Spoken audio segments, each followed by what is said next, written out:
My story begins in the summer of 2017.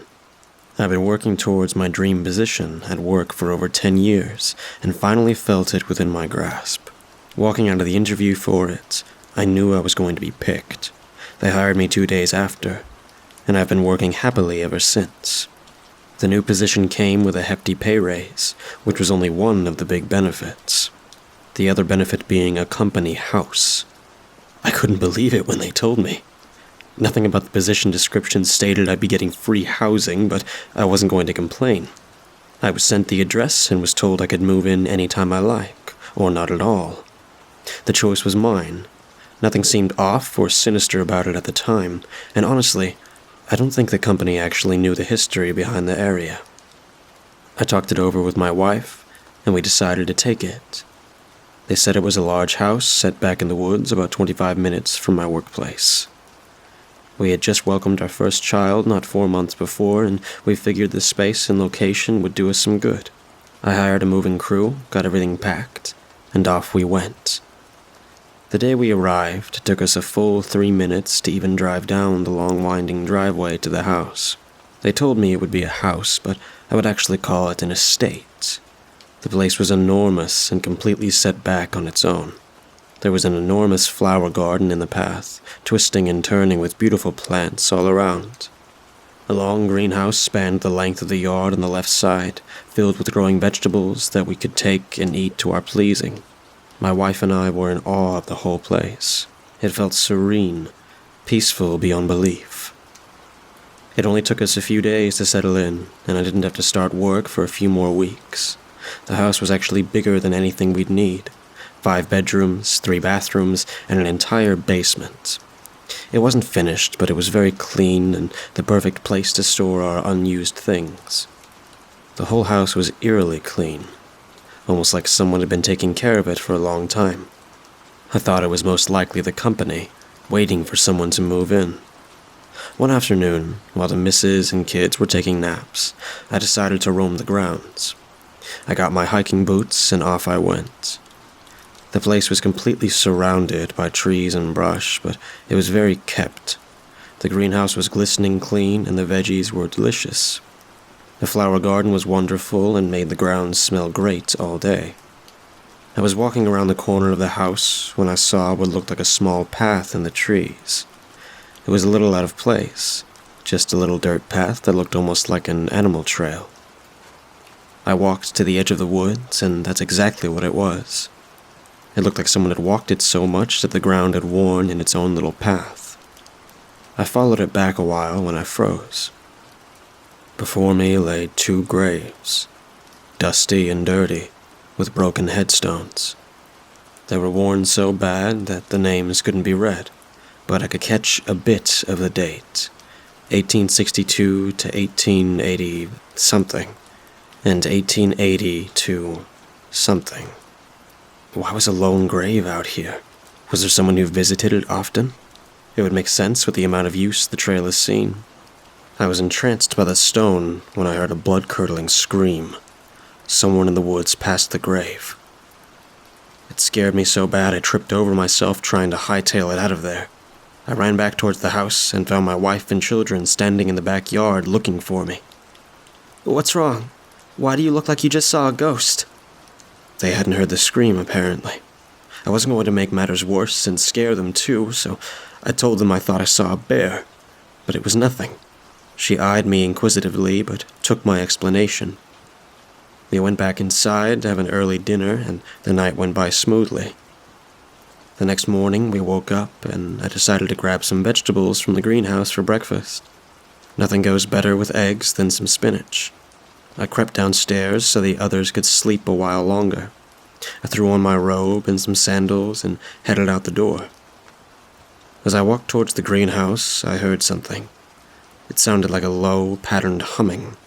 Creeping closer, I could make out that it was a woman's voice, humming some kind of song.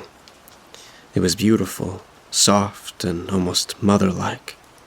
I could make out a dark figure through the frosted glass walls. I called out to it. Hello? The humming stopped. I walked slowly to the door and peeked in the entrance. I saw a filthy, ragged old woman looking blankly now at the produce before her.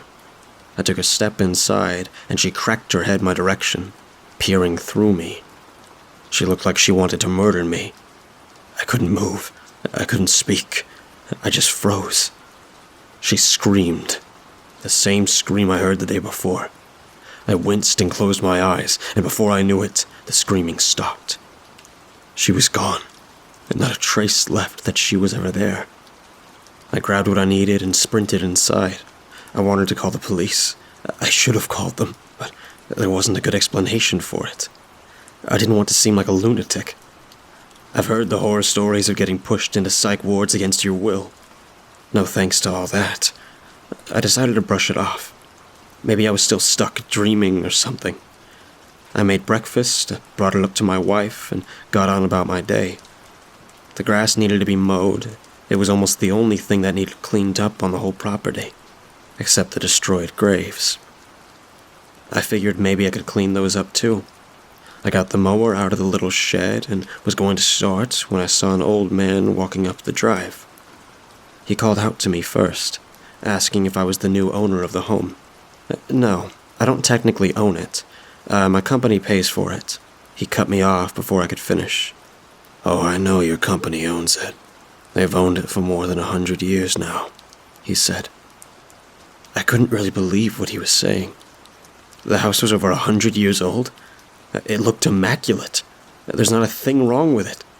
Excuse me, you said 100 years? That can't be right. The house is perfect. Oh, I know it's perfect, he said. It's perfect because she keeps it perfect. She's the best housekeeper there is. Again, he wasn't making any sense. Who is this guy? There's not a house around for miles, so he's definitely not a neighbor. Who is she? Are you talking about the old lady I've seen around here? Does she still live on the property? I asked. Oh, she's on the property. But she's not living. She's the previous owner of the house. This was her home, along with her husband and child. Her name was Constance. The old man stood there for over an hour, describing the situation of the property to me. I had to sit down at some point, getting dizzy with everything he told me. The house was built back in the 1870s, around 1877 to be exact. Constance and her husband had just had a child and decided to build the home for their family. Her husband had more money than they could ever need, coming from an oil family. They had an amazing life, until a rival oil family paid a hitman to take him out. One day, while Constance was out of the home, men came and burned down the home with the same oil her husband made his life off of, killing both her husband and her young child. Constance came back home to a destroyed life, shattered forever. She was so distraught that she decided to join her beloved family and killed herself in the ashes of her home. Others happened upon the family days later and decided it must have been a freak accident. They buried the husband and child, but could never find the body of his wife, Constance. Over the years, people forgot about the incident, and no one paid any attention to the property. Somehow, the house was reconstructed, piece by piece, to its original glory by Constance. Her soul, torn in two, anchored to the place she loved more than anything. That's who I was seeing around the property. She was angry, still, that others would take up residence in her home. Apparently, sometime in the 1970s, my company found the property and was able to buy it from state. They paved the driveway into the woods, straight to the perfect home. I thanked the man for his story and set myself on a mission. I was going to show Constance that we would cherish her home just as much as she did. I went out and bought some masonry materials and supplies. I waited until later in the evening and went out to the graves. I hadn't done much like this, so I had to learn a bit online before I tried. But I started to clean up the grave sites and put the headstones back into their places. As I got to the second stone, I heard the scream. This time it was much closer. I looked past the site, out into the woods, and saw Constance. She looked angry, almost floating there, her hair suspended in the air. It's like she didn't know what I was doing out there. like she thought I was there to destroy what was left of the headstones. She started to walk towards me, then started sprinting. I was terrified. I braced for what was to come, not knowing what would happen, when my wife and kids came through the trees. Constance stopped cold. She looked confused. My wife came up to me, kissed me on the cheek, and gave me our child. We stood there for a while. I don't think they could see her, but I did. I could see her demeanor change. She could see how happy we were, and then she looked down to see I was actually trying to restore her family's headstones. I gave my kid back to my wife, fixed up the second stone, and looked up. Constance had changed. She looked beautiful, nothing like before.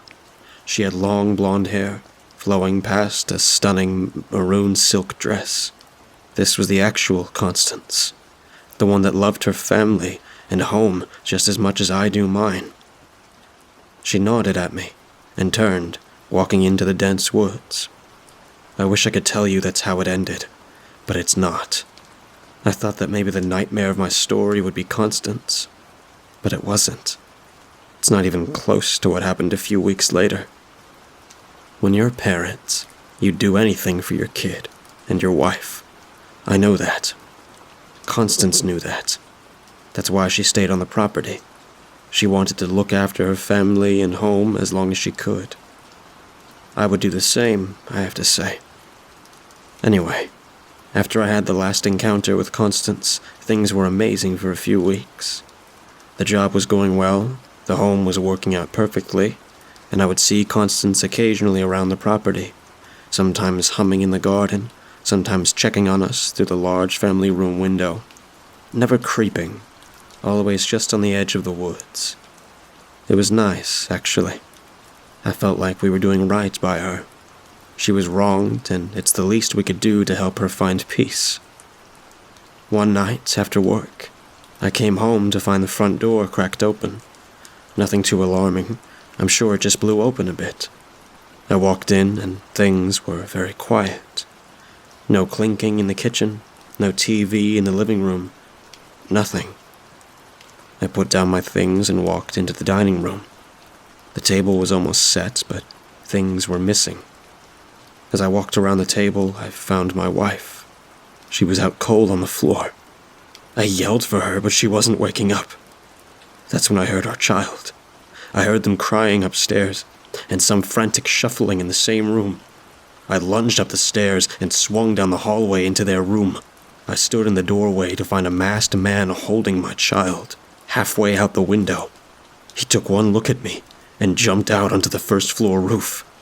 I ran immediately to the window as the man fired a few shots behind him towards me. I ducked back inside, then peeked and saw him running around the backside of the house. I hurried back downstairs to chase him, my heart beating in my throat like a drum. I made it out of the front door when I heard another shrill, blood-curdling scream. This time, though, it was not Constance. I dashed around the side to find our child lying in the grass. Not a scratch on him. In front of me, through the woods, I could hear branches snapping, and the now faint screaming of the man. I knew we were going to be safe. My wife had woken up from the ruckus upstairs and outside, and had called the police before coming to look for us. She ran over and embraced us. Apparently, he had only knocked her out before she had time to scream, so he could make his way upstairs. The police arrived, and we gave our report. I told them that I thought maybe I scared him off, and he left our kid laying in the grass. They decided to look for him in the direction I last saw him running. What they found was short of a horror movie. The man was impaled on a tree, about 3/4 of the way up. He had burns all over his body, like he'd been thrown into a blazing house fire. It took some poking around, but apparently this same man had been taking kids from different states for a while, and sadly, none of them ended up as lucky as mine. The police ruled us out as suspects in his murder, but I'm not so sure they even looked that hard into it. He got what was coming to him, in their eyes. As night grew nearer, the police wrapped up and asked if we would be okay. or if we wanted one of the officers there for the night. I started to think about it when I gazed past the cruisers. There was Constance, at the edge of the woods, her hands looking decrepit and almost claw-like. They quickly went away, looking completely normal. She looked at me, smiled, and nodded, then went back into the woods. I told the officers I think we would manage fine. Things have been great now. It's been years since the incident, and there hasn't been anything major again. There was the time a rabid dog found its way to the property as our child was playing outside, but I'm not sure what happened to it. They just came back to the house after playing and told my wife and I that Constance helped them with a mean doggy today, and she wasn't going to let the dog hurt them. We smiled and got set to make dinner. We go out to the graves often, cleaning them up and plant different flowers. I built a nice bench for us and Constance, so she could spend as much time as she wants there. I was going to have the gravestone professionally refurbished, but she doesn't seem to like others out at the site. It makes her a bit angry, and I start to see the old Constance. And let me tell you, I don't think I want to be on her bad side again.